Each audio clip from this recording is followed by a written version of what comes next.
Hey guys, welcome back to another episode of Storytell Cakes. In this episode, I'm going to be showing you how to make this Ariel mermaid cake. A quick shout out to Charissa for requesting this tutorial. Let's get started.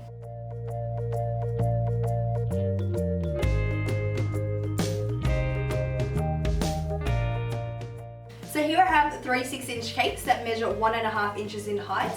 So whatever cake you make, just make sure it is leveled to the doll's waist. We're going to go ahead and ganache our cakes.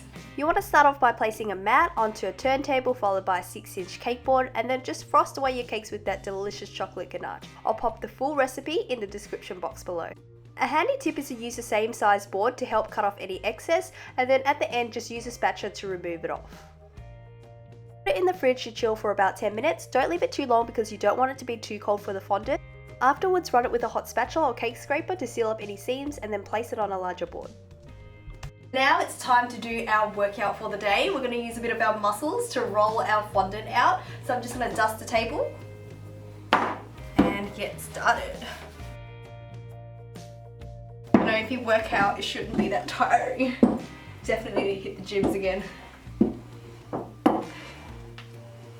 You can add a bit of corn flour onto the top of the fondant so it doesn't stick onto the rolling pin.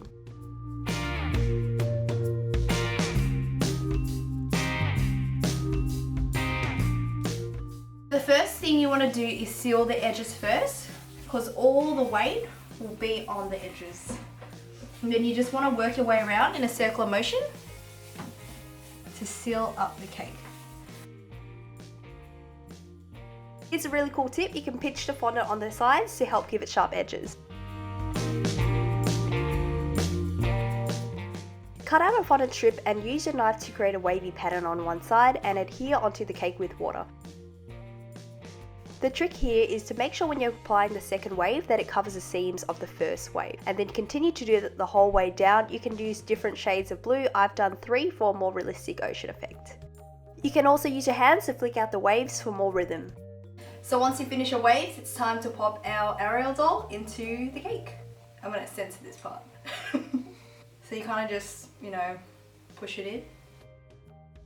I was scared the doll was going to like poke its leg out. So make sure when you put in the doll, make sure you put like straight down, and be careful the doll's not like poking its leg out because it might just stab outside the cake. Okay, I can't. I can't even know. Don't worry if your doll isn't like completely, I guess, flush with the cake, because we'll be making the dress, the mermaid dress, and it'll kind of just cover it for you as well. Hopefully. Now we're going to dress up Ariel with a bit of teal fondant. So just mix green and blue to get this colour.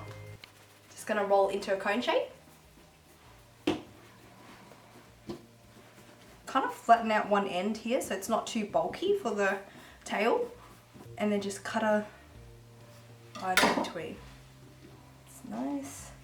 Come around here. Use your hands to smooth out any fondant seams. I'm going to use a fondant tool. So this tool, I like to just call it like a smiley face tool. I think it's called a smiley face. Why do I always do this? I keep forgetting what they're called.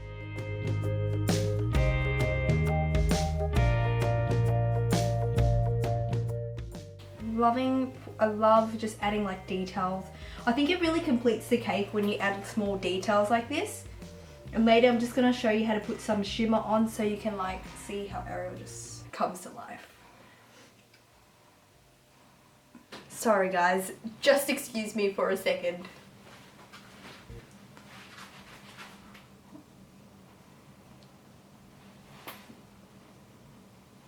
I'm now using a bit of blue shimmer just to add that extra sparklish look onto our Ariel cake.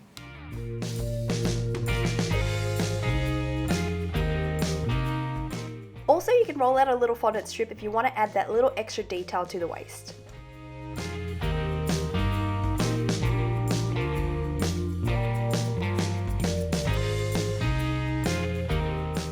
For this part you can freehand, but if you have an oval cutter then it's easier. Stretch it a bit if you want a longer fin, add lines and brush it with some gorgeous edible blue shimmer.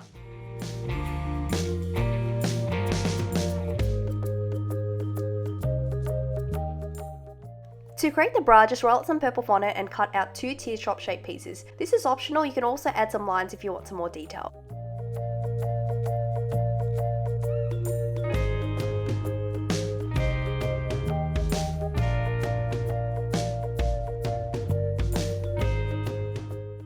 So now that we finished our Ariel, it's time for the exciting part. We're going to add in our fondant pieces that we left overnight to dry. Now I'll be showing you a variety of different sea toppers. They do need to be made in advance and left to dry for at least 24 hours. You don't need to make all these toppers, but I wanted to include a whole heap of variety from shells, seaweed, crab, octopus, fish, etc. just so you have a lot to choose from to mix and match.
This is one of my favourite toppers and it's so easy to make too. You just need to cut out 2 green fondant strips and wrap it around a chopstick or even a skewer and then leave it overnight to dry. Actually, you can wrap it around more chopsticks or skewers, just depends how many seaweed you want.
Thanks for watching guys, that's a wrap for our Under the Sea Mermaid cake. Remember to hit the thumbs up and subscribe. I'll see you soon for more weekly tutorials.